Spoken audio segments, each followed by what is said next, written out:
Hello साथियों, स्वागत है आप सबका हमारे यूट्यूब चैनल एसएस लोकर्स एकेडमी में। जैसा कि आप सभी लोगों को थंबनेल से पता चल गया होगा कि मैं आज से आप सभी लोगों को क्वेश्चन पेपर का हल कराने वाला हूं, यानी पीवाईक्यू सीरीज चलाने वाला हूं, जिसमें मैं आप सबको पिछले 5 वर्षों में पूछे गए जो भी प्रश्न पत्र हैं हिंदी के, उसका मैं हल कराऊंगा। तो आज हम लोग सबसे पहले 2024 में जो पूछे गए हिंदी के सवाल थे उसका मैं हल कराऊंगा आप सभी लोगों को। तो आप लोग इस वीडियो को आखिरी तक ज़रूर देखिएगा ताकि आप लोग को वीडियो में जितने भी एमसीक्यू हैं वो समझ में आ सके। तो चलिए बिना देरी किए हुए मैं इस वीडियो को शुरू करता हूँ।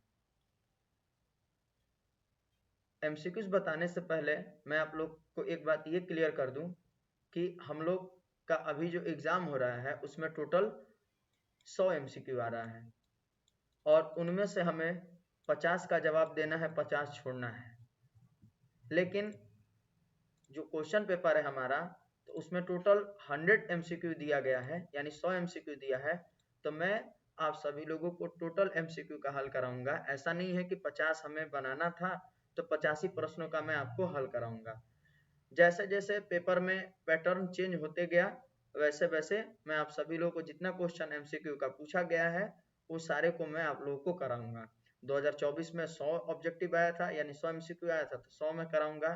2020 में जो है 60 जो है एमसीक्यू आया था, तो जब 2020 का हम लोग पीवाईक्यू करेंगे तो उसमें 60 एमसीक्यू को मैं कराऊंगा। यानी जैसे जैसे पैटर्न में बदलाव होते गया इन 5 वर्षों में, तो वैसे वैसे जितना भी ऑब्जेक्टिव या एमसीक्यू आया तो मैं उन सभी का मैं आप लोग को हल कराऊंगा। तो 2024 के पेपर में, हिंदी के पेपर में जो है टोटल 100 एमसीक्यू आया था, तो आज हम लोग टोटल 100 एमसीक्यू को जो है करेंगे और देखेंगे। जिसमें पहला नंबर आप सभी लोगों के स्क्रीन पे दिख रहा होगा कि नाभा दास किस काल के या किस कवि के समकालीन थे। नाभा दास किस कवि के समकालीन थे, यह हमारा पहला नंबर प्रश्न है जो कि एग्जाम में पूछा गया था। ऑप्शन नंबर ए है सूरदास, ऑप्शन नंबर बी है तुलसीदास, ऑप्शन नंबर सी है कबीरदास, ऑप्शन नंबर डी है भूषण। तो पहला नंबर प्रश्न का अगर हम सही उत्तर की बात करेंगे तो नाभादास के किसके समकालीन थे, तो तुलसीदास जो थे उनके नाभादास समकालीन माने जाते हैं। तो पहला नंबर प्रश्न का सही उत्तर हमारा ऑप्शन नंबर बी हो जाएगा। इसी तरह दूसरे नंबर प्रश्न की ओर हम लोग बढ़ेंगे। तो दूसरा नंबर प्रश्न है कि भक्तमाल निम्नलिखित में से किस कवि की रचना है। भक्तमाल निम्नलिखित में से किस कवि की रचना है। Option number A Nabhadas, option number B Surdas, option number C Kabirdas, option number D Tulsidas. तो दूसरा नंबर प्रश्न का हमारा सही उत्तर हो जाएगा भक्तमाल किसकी रचना है, तो नाभादास की रचना है। दूसरा का सही उत्तर हमारा ऑप्शन नंबर ए होगा। नेक्स्ट प्रश्न तीसरा नंबर की ओर बढ़ेंगे। तीसरा नंबर प्रश्न है कि सुभद्रा कुमारी चौहान का निधन कैसे हुआ था। ऑप्शन नंबर ए कार दुर्घटना से, ऑप्शन नंबर बी ट्रेन दुर्घटना से, ऑप्शन नंबर सी बस दुर्घटना से या बस दुर्घटना में, और ऑप्शन नंबर डी हवाई जहाज दुर्घटना में। तो जब हम लोग पाठ पढ़ रहे थे तो उसमें भी मैंने आप सभी लोगों को सुभद्रा कुमारी चौहान के निधन के बारे में बताया था कि इनका निधन कार दुर्घटना से हुआ था। तो इसका सही उत्तर हो जाएगा हमारा ऑप्शन नंबर ए, सुभद्रा कुमारी चौहान का निधन कार दुर्घटना से हुआ था। आगे अगले प्रश्न की ओर हम लोग बढ़ेंगे, चौथा नंबर प्रश्न की ओर। चौथा नंबर प्रश्न कह रहा है कि जादू टूटता है इस उषा का अब सूर्योदय हो रहा है। यह पंक्ति किस शीर्षक कविता की है। तो जो जादू टूटता है इस उषा का अब सूर्योदय हो रहा है, यह पंक्ति किस कविता की है, तो उषा शीर्षक पाठ से यह पंक्ति संकलित है। ठीक, तो इसका सही जवाब हमारा ऑप्शन नंबर ए होगा। अब आप लोग ये भी याद रखिएगा कि उषा जो पाठ किसके द्वारा लिखा गया है, तो शमशेर बहादुर सिंह जी के द्वारा यह पाठ लिखा गया है। शमशेर बहादुर सिंह के द्वारा जो है यह पाठ लिखा गया है, इसे आप लोग याद रखिएगा। और यह भी पूछा जाता है एग्जाम में कि जो हमारे पाठ्य पुस्तक में प्रकृति सौंदर्य से संबंधित पाठ कौन सा है, तो प्रकृति सौंदर्य से संबंधित पाठ कौन सा है, तो उषा है। ये भी आप लोग जो है याद रखिएगा, ठीक है ना। आगे बढ़ते हैं हम लोग चौथा के बाद पांचवा नंबर प्रश्न की ओर। पांचवा नंबर प्रश्न कह रहा है हमारा कि सिंहासन पर बैठा उनके तमगे कौन लगाता है, यह पंक्ति किस शीर्षक कविता से ली गई है। अब यानी सिंहासन पर बैठे उनके तमगे कौन लगाता है, यह पाठ कहाँ से पंक्ति कहाँ से ली गई है, यह उक्ति कहाँ से ली गई है, तो यह अधिनायक कविता से संकलित है। तो 5वां नंबर प्रश्न का भी हमारा सही उत्तर ऑप्शन नंबर ए होगा। और अधिनायक कविता के अगर कवि की बात करेंगे तो कौन हो जाएंगे, रघुवीर सहाय। अधिनायक कविता के कवि कौन है, तो रघुवीर सहाय जी हैं। ठीक, इस अधिनायक कविता में एक हरचरना नाम का छोटा सा बच्चा या लड़का होता है जो फटा पुराना वस्त्र पहन करके जो राष्ट्रीय त्योहार के दिन अपने स्कूल में जा करके राष्ट्रीय गान को दोहराता है। आगे बढ़ेंगे छठे नंबर प्रश्न की ओर। छठा नंबर प्रश्न कह रहा है कि भोजन करी नंद अचमन लीनहो मांगत सुर जुठनिया, यह उक्ति किस शीर्षक कविता की है। यानी इसमें भी पूछा जा रहा है कि यह भोजन करी नंद अचमन लीनहो मांगत सुर जुठनिया, यह उक्ति किस शीर्षक कविता की है। तो यह किस शीर्षक कविता की है, तो सूरदास के पद से जो यह लिया गया है, जिसमें सूरदास ने जो है श्री कृष्ण जो नंद बाबा के गोद में भोजन करते हैं बैठ करके, उस दृश्य का वर्णन करते हैं। तो ये सूरदास के पद पाठ से लिया गया है। और सूरदास जो है वात्सल्य रस के जो है वो कवि भी माने जाते हैं। अगले प्रश्न की ओर बढ़ेंगे 7वां नंबर प्रश्न की ओर। तो 7वां नंबर प्रश्न कह रहा है कि लागती लबकी कंठ बैरिण्य की नागिनी सी, यह उक्ति किस शीर्षक कविता की है। तो यह उक्ति किस शीर्षक कविता की है, तो यह हमारा जो है कवित पाठ से लिया गया, जिसके कवि कौन है, तो भूषण जी हैं। तो 7वां नंबर प्रश्न का हमारा सही उत्तर ऑप्शन नंबर ए होगा। अगला प्रश्न 8वां नंबर की ओर बढ़ेंगे कि जगदीश चंद्र माथुर की रचना निम्नलिखित में से कौन सी है। तो निम्नलिखित में से जगदीश चंद्र माथुर की रचना कौन सी है, तो ओ सदा नीरा होगा, ओ सदा नीरा। तो 8वां नंबर प्रश्न का सही उत्तर हमारा ऑप्शन नंबर बी होगा। ठीक, ओ सदा नीरा किसकी रचना है, तो जगदीश चंद्र माथुर जी के। शिक्षा किसकी रचना है, तो जे कृष्णमूर्ति की रचना है।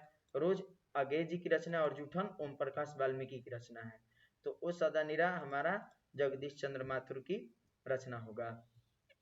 आगे 9वां नंबर प्रश्न की ओर बढ़ेंगे कि मल्लेज की रचना निम्नलिखित में से कौन सी है। तो मल्लेज द्वारा लिखी गई रचना कौन सी है, तो हंसते हुए मेरा अकेलापन है।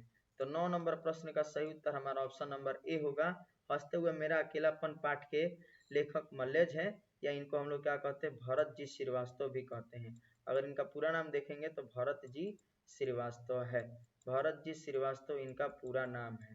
ठीक ना, तो आप लोग याद रखिएगा कि भरत जी श्रीवास्तव इनका पूरा नाम है।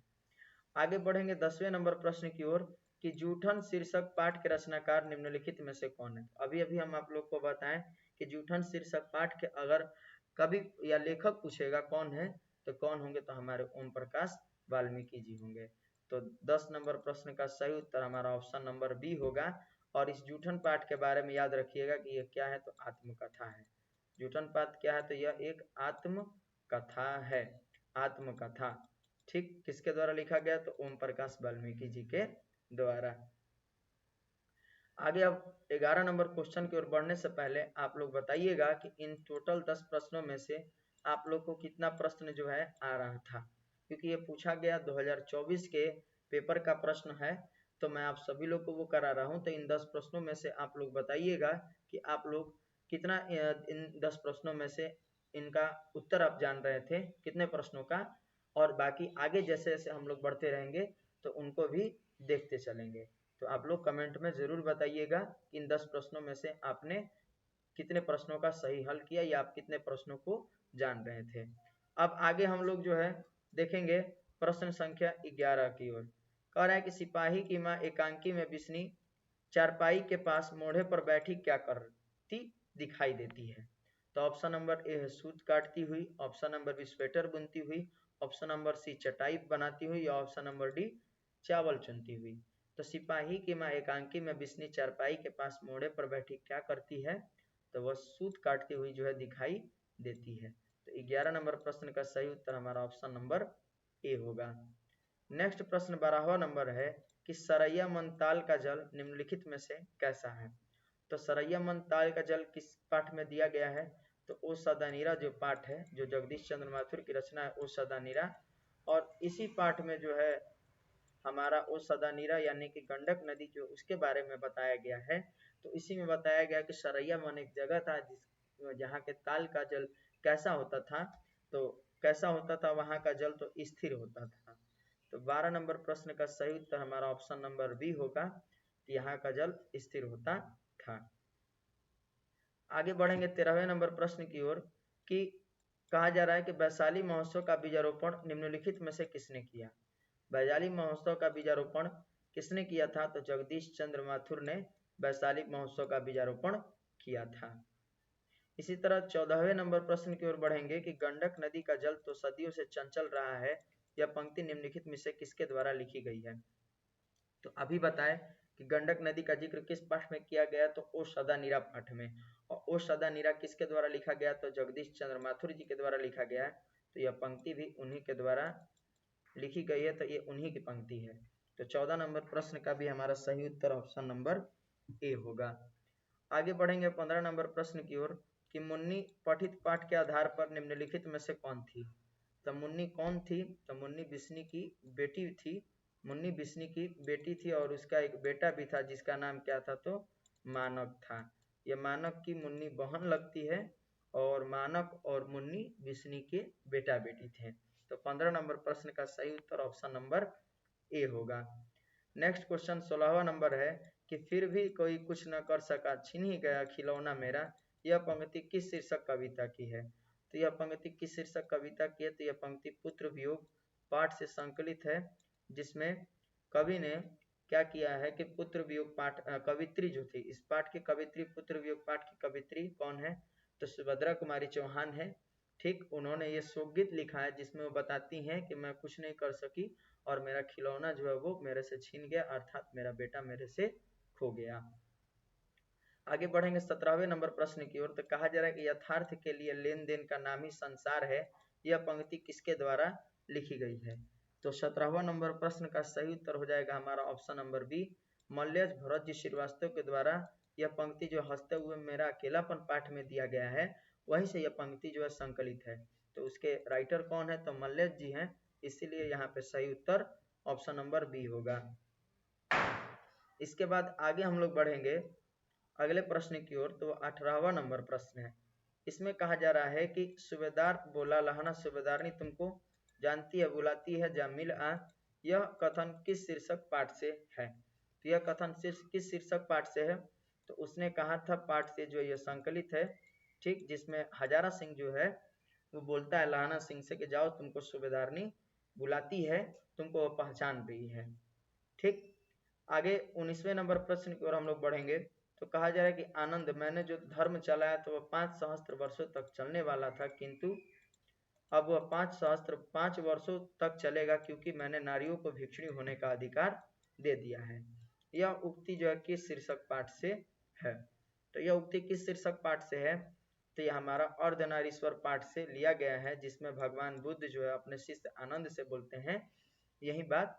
तो ये जो पंक्तियां हैं वो कहाँ से संकलित है, तो अर्धनारीश्वर पाठ से संकलित है, जिसके कवि कौन है, तो रामधारी सिंह दिनकर है। तो ये हमारा 19वां नंबर प्रश्न था। आगे बढ़ते हैं 20वें नंबर प्रश्न की ओर। 20वां नंबर प्रश्न कर रहा है कि क्रांति करना, सीखना और प्रेम करना तीनों पृथक पृथक प्रक्रियाएं हैं, प्रक्रियाएं नहीं है, यह उक्ति किस शीर्षक पाठ से है। 20वां नंबर प्रश्न में कह रहा है कि यह उक्ति किस शीर्षक पाठ से संकलित है। तो इसका सही उत्तर हो जाएगा हमारा ऑप्शन नंबर ए, शिक्षा पाठ से ये जो है पंक्ति ली गई है, और शिक्षा पाठ के कवि कौन है, तो जे कृष्ण मूर्ति जी हैं। ठीक, अगला प्रश्न 21वां नंबर है। अभी तक टोटल हम लोग 20 प्रश्न को किए, तो 20 प्रश्नों का आप लोग कमेंट में जरूर जवाब दीजिएगा कि आपने इन 20 प्रश्नों में से कितने प्रश्नों का हल किया, और साथ ही आप इस 20 प्रश्नों में से कितने प्रश्नों को पहले से आप पढ़े हुए थे, ये भी आप लोग जरूर बताइएगा। अब आगे हम लोग 21वें नंबर प्रश्न की चर्चा करेंगे।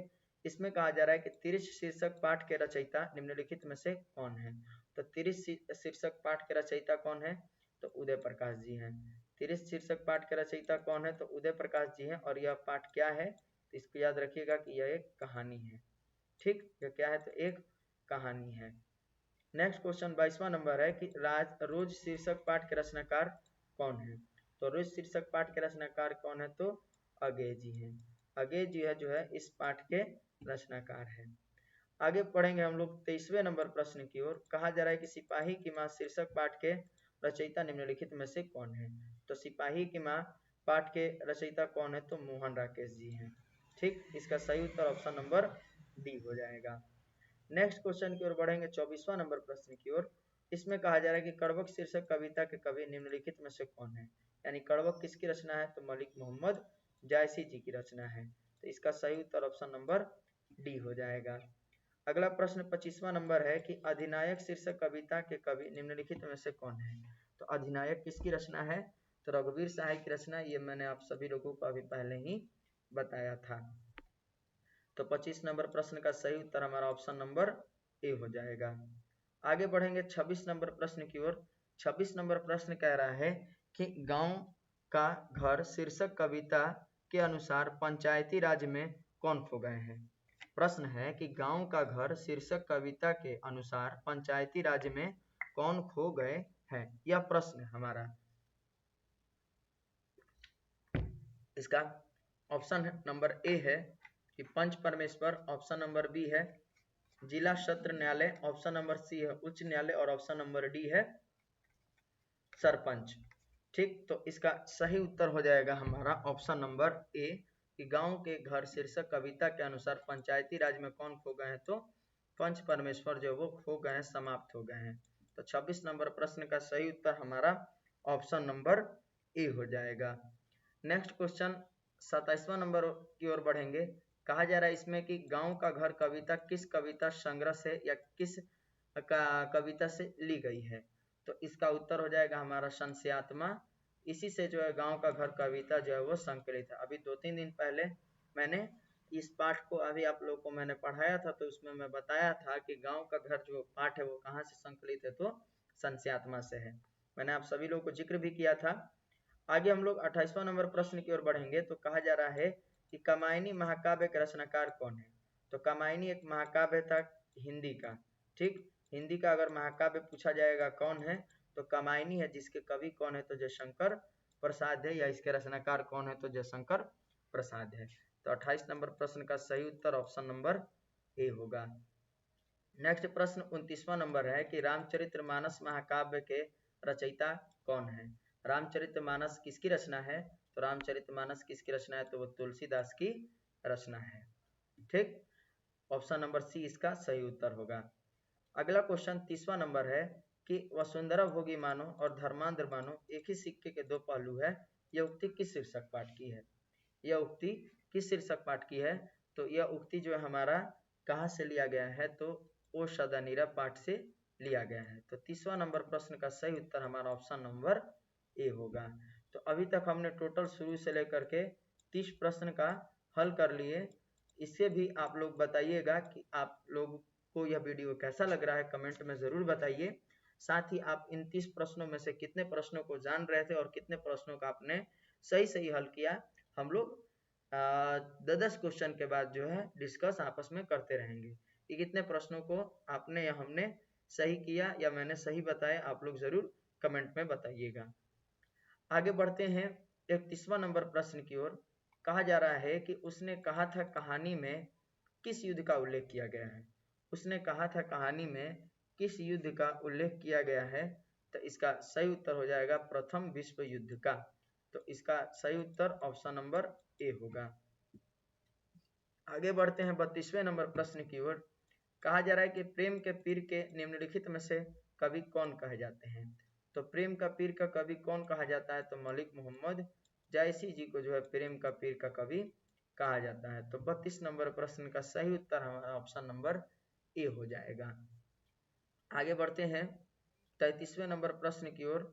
33वां नंबर प्रश्न कह रहा है कि हिंदी के एडिशन निम्नलिखित में से कौन कहे जाते हैं। तो हिंदी का एडिशन कौन कहा जाता है, तो बाल कृष्ण भट्ट का जो है हिंदी साहित्य का एडिशन या स्टील के श्रेणी में रखा गया था। तो इसका उत्तर हो जाएगा 33 का ए नंबर। ठीक, आगे हम लोग बढ़ेंगे 34 नंबर प्रश्न की ओर। 34 नंबर प्रश्न कह रहा है कि तार सप्तक के संपादक निम्नलिखित में से कौन है। 34 नंबर प्रश्न है कि तार सप्तक के संपादक निम्नलिखित में से कौन है। तो इसका उत्तर हो जाएगा हमारा अगेय जी। अगेजी जो है इस तार सप्तक के संपादक या रचनाकार। और सप्तक वाला जो भी प्रश्न है, एक सप्तक, प्रथम सप्तक या द्वितीय सप्तक, तृतीय सप्तक करके दे, तो वहां भी याद रखना है कौन होंगे, तो अगेजी होंगे। ठीक। नेक्स्ट क्वेश्चन 35वां नंबर है कि वाद विवाद संवाद के रचनाकार निम्नलिखित में से कौन है। वाद विवाद संवाद के रचनाकार निम्नलिखित में से कौन है, तो कौन होंगे, तो वो नामवर सिंह है। रामवर सिंह के द्वारा जो वाद विवाद संवाद रचना का संपादन हुआ था। आगे बढ़ेंगे 36वां नंबर प्रश्न की ओर। शिक्षा हिंदी साहित्य की में किस विधा के अंतर्गत आता है। तो शिक्षा क्या था, तो एक संभाषण था। शिक्षा पाठ क्या है, तो एक संभाषण है। ठीक, तो इसका सही उत्तर ऑप्शन नंबर ए होगा। डायरी लेखन कौन करते थे, तो हंसते हुए मेरा अकेलापन, यह पाठ क्या है, डायरी लेखन है। आत्मकथा की बात करेंगे तो आत्मकथा ये किसका था, तो हमारा जो है जूठन पाठ है वो आत्मकथा है। ऐतिहासिक संस्मरण या ऐतिहासिक भाषण जो है किसका है, तो हमारे संपूर्ण क्रांति पाठ जिसके लेखक जो है जयप्रकाश नारायण जी है, तो वो है। तो यहाँ पे 36 का सही उत्तर ऑप्शन नंबर ए होगा। आगे बढ़ेंगे 37वां नंबर प्रश्न की ओर। इसमें कहा जा रहा है कि पराधीनता के कारण नारी अपने अस्तित्व की अधिकारिणी नहीं रही, यह उक्ति किस शीर्षक पाठ से है।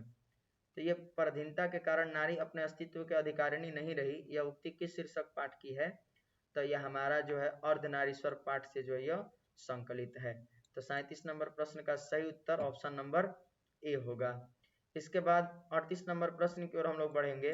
तो 38 नंबर प्रश्न में कह रहा है कि तुलसीदास का मूल नाम क्या था। तुलसीदास का मूल नाम क्या था, तो तुलसीदास का मूल नाम क्या था, तो इनका मूल नाम राम बोला था। जब हम लोग पढ़ रहे थे इस पाठ को तो मैंने वहां बताया था कि तुलसीदास जब जन्म लिए थे तो मान्यताओं के अनुसार बताया जाता है कि वो बचपन में ही जब जन्म लिए तो अपने मुख से जो है पहली बार राम नाम का उच्चारण किए थे। तो इस रा शब्द का या राम नाम का वो उच्चारण किए थे, तो इसीलिए इनका नाम जो है राम बोला पड़ जाता है। तो इनका मूल नाम राम बोला था। इसके बाद 39 नंबर प्रश्न की ओर बढ़ेंगे। तो 39 नंबर प्रश्न कह रहा है कि तुलसीदास के दीक्षा गुरु कौन थे।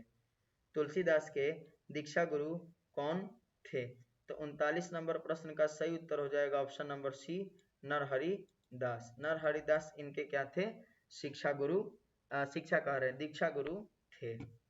आगे बढ़ेंगे 40वें नंबर प्रश्न की ओर कि साहित्य लहरी किसकी रचना है। तो साहित्य लहरी किसकी रचना है, तो सूरदास की रचना है। इसका सही उत्तर ऑप्शन नंबर ए होगा। अब साहित्य लहरी दिया तो स से साहित्य और स से सूरदास है, तो अगर साहित्य लहरी के जगह पे दे सूर सागर दे दे, सूर सागर पूछ दे कि सूर सागर किसकी रचना है, ठीक, या बोल दे कि सूर सरावली किसकी रचना है, सूर सरावली किसकी रचना है। तो ये अगर प्रश्न आए एग्जाम में तो यहाँ भी हमको सु और सु देखना है और सूरदास देखना है। तो सूर सागर रहे चाहे सूर सरावली रहे या साहित्य लहरी रहे या राधा रस केली, ये जो रचना है वो किसकी है, तो हमारे सूरदास की रचना है। तो इसको हमें ध्यान में रखना है। अब आगे बढ़ते हैं अगले प्रश्न की ओर, 41वें नंबर प्रश्न की ओर। ठीक है, तो इसमें कहा जा रहा है कि कारक के कितने भेद होते हैं। कारक के कितने भेद होते हैं, तो कारक के 8 भेद होते हैं। हिंदी ग्रामर में मैंने आप सभी लोगों को कारक भी पढ़ाया है, तो जो लोग कारक का वीडियो नहीं देखे होंगे वो जरूर जाके देखिएगा कि कारक के उसमें बताया गया है कि कुल 8 भेद होते हैं, लेकिन मुख्यतः की बात करेंगे तो 6 भेद होते हैं। तो यहाँ पूछा गया कि कारक के कितने भेद हो, तो हम बताएंगे 8 भेद होते हैं। अगला प्रश्न 42वां नंबर में कहा जा रहा है कि भरपेट शब्द में कौन सा उपसर्ग है। अच्छा, उपसर्ग और प्रत्यय। उपसर्ग मतलब क्या होता है कि वैसा वाक्यांश जो शब्द के आगे लग करके शब्द के अर्थ में परिवर्तन कर देता है। और प्रत्यय क्या होता है, प्रत्यय प्र आधा त फिर य और य, प्रत्यय। प्रत्यय क्या होता है, तो ये वैसा शब्दांश होता है जो किसी शब्द के पीछे लग करके और शब्द के अर्थ में क्या करता है, परिवर्तन करता है। तो उपसर्ग मतलब आगे और प्रत्यय मतलब पीछे। तो यहाँ भरपेट जो शब्द दिया इसमें पूछा जा रहा है कौन सा उपसर्ग लगा है, तो ये तो कहीं ना कोई आगे शब्द तो लगा होगा ना। तो जैसे मान लो अगर भर और पेट इनको दोनों को तोड़ेंगे तो हमारा एक शब्द पेट मिला एक भर मिला। अब पेट तो क्या एक अलग शब्द है, अब भर जोड़ दिए उसमें तो इसका अस्तित्व क्या बदल गया, बदल गया। पेट मतलब केवल पेट होगा, अब भर पेट मतलब कि खाना हम पेट भर के खा लिए हैं, तो ये कहा जाएगा। तो यहाँ पे जो उपसर्ग लगा हुआ है भरपेट में वो कौन सा उपसर्ग लगा हुआ है, तो भर उपसर्ग लगा है। तो 42 नंबर प्रश्न का सही उत्तर हमारा ऑप्शन नंबर ए हो जाएगा। ठीक, नेक्स्ट क्वेश्चन की ओर बढ़ेंगे 43 नंबर प्रश्न की ओर। इसमें भी कहा जाए कि प्रतिनिधि शब्द में कौन सा उपसर्ग है, प्रतिनिधि शब्द में कौन सा उपसर्ग है।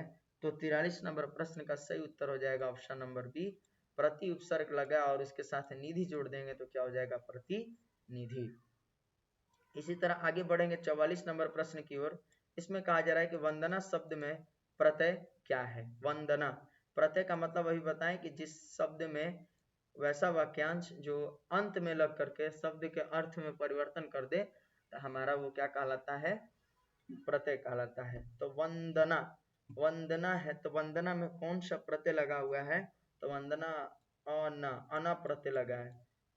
वंद धन अना, वंदना, वंदना जो है हमारा क्या हो जाएगा, इसमें अना प्रत्यय लगा हुआ है।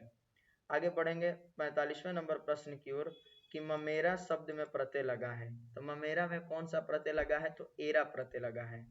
तो हमारा 45 नंबर प्रश्न का सही उत्तर ऑप्शन नंबर सी हो जाएगा कि ममेरा में एरा प्रत्यय लगा हुआ है।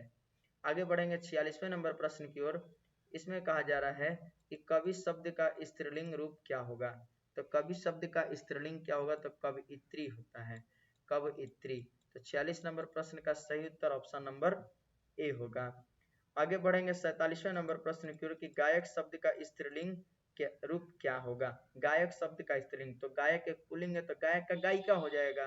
तो 47 नंबर प्रश्न का सही उत्तर ऑप्शन नंबर बी, गायक का स्त्रीलिंग गायिका होता है। ठीक है, आगे बढ़ेंगे 48वें नंबर प्रश्न की ओर। कहा जा रहा है कि देशभक्ति शब्द कौन सा समास है। देशभक्ति शब्द कौन सा समास है, तो 48 नंबर प्रश्न का सही उत्तर हमारा तत्पुरुष समास हो जाएगा।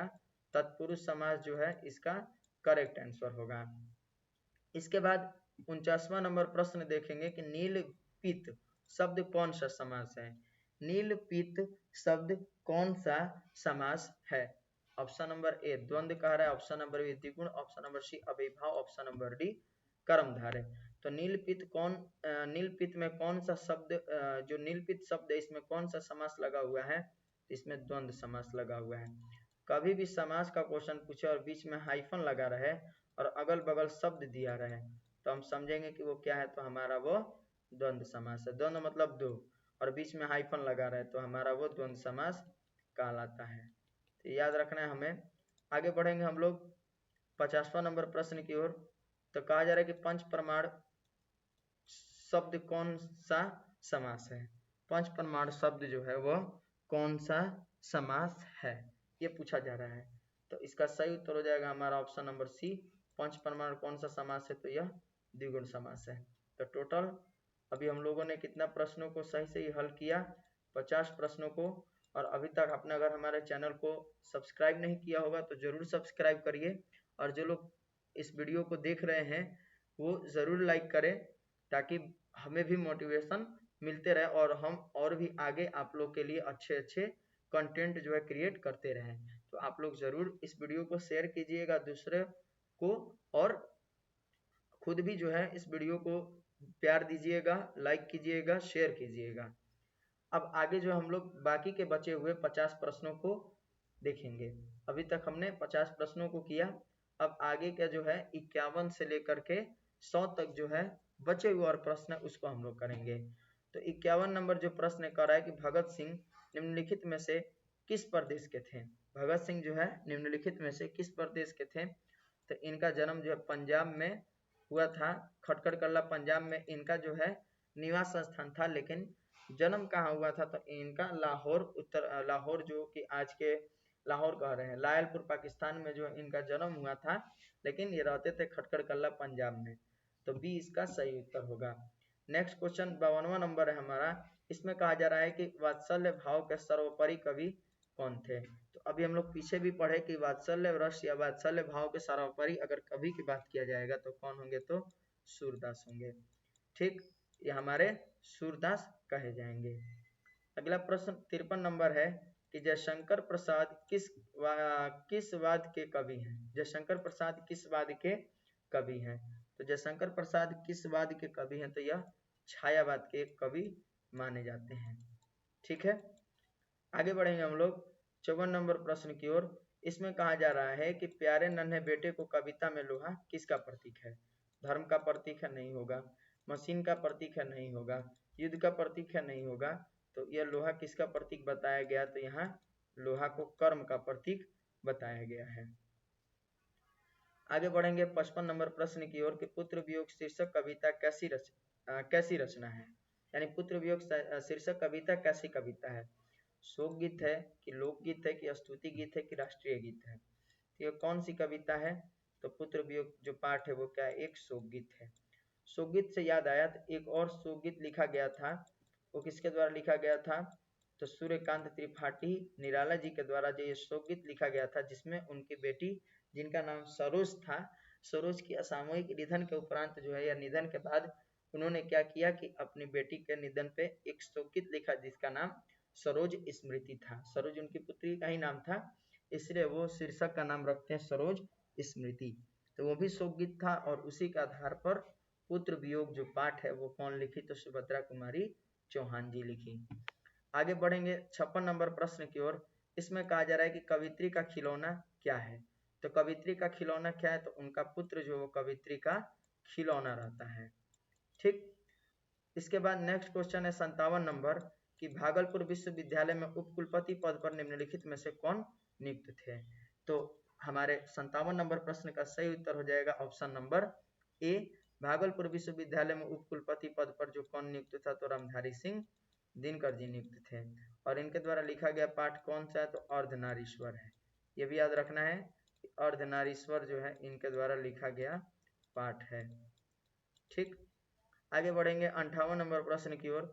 संपूर्ण क्रांति संभाषण किसने दिया था? संपूर्ण क्रांति संभाषण किसने दिया था? तो किसने दिया था? तो जयप्रकाश नारायण ने जो यह भाषण को दिया था। ठीक है, इसके बाद 59 नंबर प्रश्न है हमारा कि निम्नलिखित में से गद्य कविता कौन सी है? उषा, गांव का घर, अधिनायक या हार जीत? तो उषा तो है नहीं, गांव का घर होगा नहीं, अधिनायक है नहीं, तो हमारा हार जीत जो क्या है यह एक गद्य कविता है। और ये किसके द्वारा लिखा गया है? तो अशोक वाजपेयी जी के द्वारा यह लिखा गया है। याद रखना है कि अशोक वाजपेयी जी के द्वारा लिखा गया रचना कौन सा है? ये कौन सा? तो हमारा अशोक वाजपेयी के लिखा द्वारा रचना हार जीत है। ठीक ना, हार जीत याद रखना है। अब आगे बढ़ेंगे हम लोग 60वां नंबर प्रश्न की ओर। 60वां नंबर प्रश्न कह रहा है कि अधिनायक शीर्षक कविता निम्नलिखित में से किस प्रकार की कविता है? 60वां नंबर प्रश्न की बात करा जा रहा है। तो ये कैसी कविता थी? एक व्यंग कविता थी। व्यंग मतलब हंसी मजाक वाला, जिसमें कवि ने जो है हंसी मजाक करते हुए ये पूछना चाहे कि अधिनायक कौन है। ठीक, आगे बढ़ेंगे 61 नंबर प्रश्न की ओर। कहा जा रहा है इसमें कि शिक्षा संभाषण करने वाले के लिए शिक्षा ग्रहण करने वाले के लिए एक शब्द क्या होगा? तो शिक्षा ग्रहण करने वाले के एक शब्द क्या कहलाएगा? वो शिक्षार्थी कहलाएगा। ठीक, उसके बाद आगे बढ़ेंगे हम लोग 62 नंबर प्रश्न की ओर। इसमें कहा जा रहा है कि तीव्र बुद्धि वाला के लिए एक शब्द क्या होगा? तीव्र बुद्धि वाला के लिए एक शब्द क्या होगा? तो उसको हम लोग कुशाग्र बुद्धि का बोलते हैं, कुशाग्र बुद्धि का या तेज बुद्धि का। 63 नंबर प्रश्न में कह रहा है कि रात को पहरा देने वाला में कौन सा पदबंध है? तो रात को पहरा देने वाले में कौन सा पदबंध है? तो संज्ञा पदबंध इसमें शामिल है। ठीक है, नेक्स्ट क्वेश्चन की ओर बढ़ेंगे 64 नंबर की ओर। तो इसमें कहा जा रहा है कि काम में लगा हुआ आदमी कौन सा पदबंध है? काम में लगा हुआ आदमी कौन सा पदबंध है? तो ये कौन सा पदबंध है? तो विशेषण पदबंध है। 64 नंबर प्रश्न का सही उत्तर हमारा ऑप्शन नंबर ए होगा। नेक्स्ट क्वेश्चन 65 नंबर की ओर बढ़ेंगे। इसमें कह रहा है कि कोसों दूर भागना मुहावरे का अर्थ क्या है? कोसों दूर भागने मुहावरे का अर्थ क्या है? तो पहला नंबर कह रहा है कि बहुत अलग रहना, बराबर मानना, विघ्न आना, संतोष होना। तो कोसों दूर भागना का मुहावरे का अर्थ है बहुत दूर अलग रहना या बहुत दूर रहना। ठीक, नेक्स्ट क्वेश्चन की ओर बढ़ेंगे 66 नंबर की ओर। इसमें कह रहा है कि हाथ का मैल होना मुहावरे का अर्थ क्या है? हाथ का मैल होना मुहावरे का अर्थ क्या है? तो इसका अर्थ होगा तुच्छ होना। ठीक, नेक्स्ट क्वेश्चन 67 नंबर की ओर बढ़ेंगे कि वह कौन है जो पड़ा रो रहा है? किस सर्वनाम का उदाहरण है। तो वह कौन है जो पड़ा रो रहा है, जिसके बारे में हमें पता नहीं है। तो यह नहीं पता नहीं है, ये तो बात है, लेकिन यह वह कौन है जो पड़ा रो रहा है किस सर्वनाम का उदाहरण। तो इसमें संबंध को जोड़ा गया है कि वह कोई है जो रो रहा है। तो यहाँ सही उत्तर हमारा संबंधवाचक सर्वनाम का हो जाएगा। नेक्स्ट क्वेश्चन 68 नंबर है कि स्वर्ण शब्द का विशेषण क्या होगा। स्वर्ण शब्द का विशेषण क्या होगा। तो स्वर्ण शब्द का विशेषण क्या होगा, तो स्वर्णिम इसका जो है विशेषण कहलाएगा। आगे 69 नंबर क्वेश्चन की ओर बढ़ेंगे, 69 नंबर क्वेश्चन की ओर, तो जिसमें कह रहा है कि दिन शब्द का विशेषण क्या होगा। दिन शब्द का विशेषण क्या होगा, तो इसका उत्तर हो जाएगा दैनिक। दैनिक इसका विशेषण कहलाएगा। 70 नंबर प्रश्न की ओर बढ़ेंगे कि आत्मा शब्द का विशेषण क्या होगा। आत्मा शब्द का विशेषण क्या होगा, तो हमारा इसका सही उत्तर हो जाएगा आत्मिक। आत्मा शब्द का विशेषण क्या होगा, तो आत्मिक इसका विशेषण हो जाएगा। नेक्स्ट क्वेश्चन 71वां नंबर की ओर बढ़ेंगे कि उद्गम शब्द का संधि विच्छेद क्या है। उद्गम शब्द का संधि विच्छेद क्या है, तो उद्गम शब्द का संधि विच्छेद हो जाएगा उद धन गम। उद धन गम बराबर क्या होता है, उद्गम होता है। तो 71 नंबर प्रश्न का सही उत्तर हमारा ऑप्शन नंबर बी होगा। नेक्स्ट क्वेश्चन 72 नंबर की ओर बढ़ेंगे कि हितैषी शब्द का संधि विच्छेद क्या होगा। हितैषी शब्द का संधि विच्छेद क्या होगा, तो हित धन एसी बराबर क्या होता है, हितैषी होता है। तो 72 नंबर प्रश्न का सही उत्तर ऑप्शन नंबर सी होगा। नेक्स्ट क्वेश्चन 73वां नंबर है कि जगदम्बा शब्द का संधि विच्छेद क्या होगा। जगदम्बा शब्द का संधि विच्छेद क्या होगा, तो जगत धन अम्बा बराबर जगदम्बा होता है। तो 73 नंबर प्रश्न का सही उत्तर हमारा ऑप्शन नंबर ए होगा। अगला प्रश्न 74 नंबर की ओर बढ़ेंगे। 74 नंबर में कहा जा रहा है कि अध्पका शब्द में कौन सा उपसर्ग है। अध्पका शब्द में कौन सा उपसर्ग है, तो अध धन पका। अगर इसको तोड़ेंगे तो अध धन पका मिलेगा। तो यहाँ पे क्या है, अध हमारा उपसर्ग है। तो 74 नंबर प्रश्न का सही उत्तर हमारा ऑप्शन नंबर ए होगा। नेक्स्ट क्वेश्चन 75वां नंबर है हमारा कि अवगुण शब्द में कौन सा उपसर्ग है। अवगुण, अवगुण शब्द में कहा जा रहा है 75 नंबर प्रश्न में कि अवगुण शब्द में कौन सा उपसर्ग है। तो अवगुण में अव अधन गुण मिलेगा, अवधन गुण। तो अव जो हमारा क्या हो जाएगा, ये उपसर्ग होगा। तो यहाँ पे अव होगा, मिसप्रिंट से जो अब लिखा गया, तो यहाँ आप लोग अब कर लीजिएगा। यहाँ पे अव हमारा जो है राइट आंसर होगा ऑप्शन नंबर बी। ठीक है, आगे बढ़ेंगे 76 नंबर प्रश्न की ओर। कह रहा है कि सोहन पढ़ता है किस काल का उदाहरण है। सोहन पढ़ता है किस काल का उदाहरण है, तो यह वर्तमान काल का उदाहरण है। ठीक है, नेक्स्ट क्वेश्चन की ओर बढ़ेंगे 77वें नंबर की ओर कि कवि ने खाया किस काल का उदाहरण है। तो यह किस काल का उदाहरण है, तो यह भूतकाल का उदाहरण हमारा माना जाता है। इसके आगे बढ़ेंगे 78वें नंबर प्रश्न की ओर। तो कहा जा रहा है कि नरेश जाएगा किस काल का उदाहरण है। तो नरेश जाएगा यह किस काल का उदाहरण है, तो यह भी भविष्यत काल का हमारा उदाहरण है। यह भी गया नहीं है, ये हमारा तो जाएगा, तो सोचा जा रहा है, तो यह भविष्यत काल का हमारा उदाहरण होगा। इसके बाद 79 नंबर प्रश्न है कि कबूतर छत पर बैठा है किस कारक का उदाहरण है। तो कबूतर छत पर बैठा है, ये किस कारक का उदाहरण है, तो अधिकरण कारक का उदाहरण है। तो इसका सही उत्तर ऑप्शन नंबर ए होगा। 80 नंबर प्रश्न की ओर बढ़ेंगे हम लोग। तो इसमें कहा जा रहा है कि बच्चे घर में है किस कारक का उदाहरण है। 80 नंबर प्रश्न में कहा जा रहा है कि बच्चे घर में है किस कारक का उदाहरण है। तो इसका सही उत्तर हो जाएगा हमारा अधिकरण कारक। तो 80 नंबर प्रश्न का सही उत्तर ऑप्शन नंबर सी होगा। नेक्स्ट क्वेश्चन 81 नंबर है। इसमें कहा जा रहा है कि वीणा पाड़ी शब्द में कौन सा समास है। 81 नंबर में कहा जा रहा है कि वीणा पाड़ी शब्द में कौन सा समास है, तो इसमें बहुब्रीहि समास है। ठीक, नेक्स्ट क्वेश्चन 82 नंबर है कि मानवता शब्द का या मानवता शब्द कौन सी संज्ञा है। मानवता शब्द कौन सी संज्ञा है, तो मानवता जो प्रश्न कहा गया है, तो ये कौन सी संज्ञा है, तो भाववाचक संज्ञा है। तो 82 का सही उत्तर ऑप्शन नंबर सी होगा। 83 नंबर प्रश्न कह रहा है कि हीरा शब्द कौन सी संज्ञा है। हीरा शब्द में जो है वह कौन सी संज्ञा है, तो हीरा क्या है, तो एक समूहवाचक संज्ञा है। ठीक, तो इसका सही उत्तर ऑप्शन नंबर हमारा हीरा जो है, सॉरी हीरा जो है समूह नहीं होगा, हमने आप सभी लोगों को गलती बता दिया। हीरा जो है एक द्रववाचक संज्ञा होगा। इसका राइट आंसर ऑप्शन नंबर ए होगा। अगला क्वेश्चन 84 की ओर बढ़ेंगे। तो भारतीय शब्द कौन सी संज्ञा है। भारतीय शब्द कौन सी संज्ञा, तो यह एक व्यक्तिवाचक संज्ञा होगा। 84 का सही उत्तर ऑप्शन नंबर बी होगा। नेक्स्ट क्वेश्चन 85 नंबर है कि सभा शब्द कौन सी संज्ञा है। सभा शब्द कौन सी संज्ञा है, तो सभा कौन सा संज्ञा होगा, तो यह समूहवाचक संज्ञा होगा, यानी जहां समूहों का बोध होगा। ठीक। नेक्स्ट क्वेश्चन 86 नंबर की ओर बढ़ेंगे तो भ का उच्चारण स्थान क्या होगा। भ का उच्चारण स्थान क्या होगा, तो इसका उच्चारण स्थान क्या होगा, तो ओठ होगा। जो लोग उच्चारण स्थान वाला वीडियो नहीं देखे होंगे वो सभी लोग जो है जरूर जाकर के देखेंगे। इसके बाद 87 नंबर प्रश्न कर रहा है कि क का उच्चारण स्थान क्या होगा, तो क का उच्चारण क वर्ग है, तो क वर्ग में क आता है, तो क वर्ग का उच्चारण हमारा किससे होता है, तो कंठ से ही होता है, इसलिए क का भी उच्चारण हमारा कंठ से ही होगा। नेक्स्ट प्रश्न 88 नंबर की ओर बढ़ेंगे। इसमें कहा जा रहा है कि स का उच्चारण स्थान क्या है। स का उच्चारण स्थान क्या है, तो स का उच्चारण स्थान क्या होगा, तो दंत होगा। तो 88 नंबर प्रश्न का सही उत्तर हमारा ऑप्शन नंबर जो है बी होगा। ठीक। 89 नंबर प्रश्न की ओर बढ़ेंगे कि अर्थ के आधार पर संज्ञा के कितने भेद हैं। तो अर्थ के आधार पर संज्ञा के कितने भेद होते हैं, तो 5 भेद होते हैं। ठीक है। 90 नंबर प्रश्न की ओर बढ़ेंगे तो इसमें कहा जा रहा है कि जो स्त्री अभिनय करे के लिए एक शब्द क्या होगा, तो वो हमारा क्या कहलाता है, अभिनेत्री कहलाता है। तो 90 नंबर प्रश्न का सही उत्तर ऑप्शन नंबर ए होगा। आगे हम लोग बढ़ेंगे 91 नंबर प्रश्न की ओर। इसमें कहा जा रहा है कि परिश्रम शब्द का विलोम शब्द क्या होगा। परिश्रम शब्द का विलोम शब्द क्या होगा, तो इसका सही उत्तर हो जाएगा विश्राम।